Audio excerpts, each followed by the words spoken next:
ఇక బీఆర్ఎస్లో ఎలాంటి విభేదాలు లేవని అన్నారు మాజీ మంత్రి హరీష్ రావు. కేసీఆర్కు క్రమశిక్షణ కలిగిన కార్యకర్తనని తెలిపారు. అయితే కేసీఆర్ తర్వాత కేటీఆర్కు నాయకత్వ బాధ్యతలు అప్పగిస్తే స్వాగతిస్తామని అన్నారు హరీష్ రావు. గతంలో కూడా ఇదే అంశంపై చాలాసార్లు స్పష్టత ఇచ్చారని తెలిపారు. కార్యకర్తగా కేసీఆర్ పార్టీ ఆదేశాలు పాటిస్తారని చెప్పారు. కేసీఆర్ నిర్ణయాలకు పూర్తిగా కట్టుబడి ఉంటారని చెప్పారు హరీష్ రావు.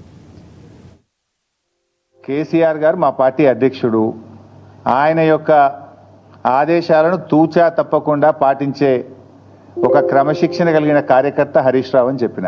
ఇది బహుశా వందల సభల్లో చెప్పిన, టీవీ డిస్కషన్స్లో చెప్పిన, ప్రెస్ మీట్లలో చెప్పిన, చిట్చాట్లో చెప్పిన, అనేక సందర్భాల్లో కూడా చెప్పిన. సో మీరు అన్నట్టు కేటీఆర్ గారికి నాయకత్వం అప్పచెప్తే స్వాగతిస్తాను.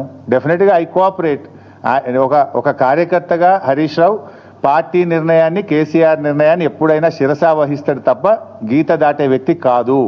ఇది నా 25 ఏళ్ల రాజకీయ ప్రస్థానం చూపిస్తుంది. 25 ఏళ్ళ నుంచి నేను బీఆర్ఎస్ పార్టీలో ఉన్నాను. పార్టీ జెండా పుట్టుక నుంచి ఈ రోజు వరకు కేసీఆర్ గారి అడుగుజాడల్లో వారి సూచనలకు అనుగుణంగా పనిచేసేటువంటి ఒక కార్యకర్తగా హరీష్ రావు పనిచేసిండు, రేపు కూడా చేస్తాడు.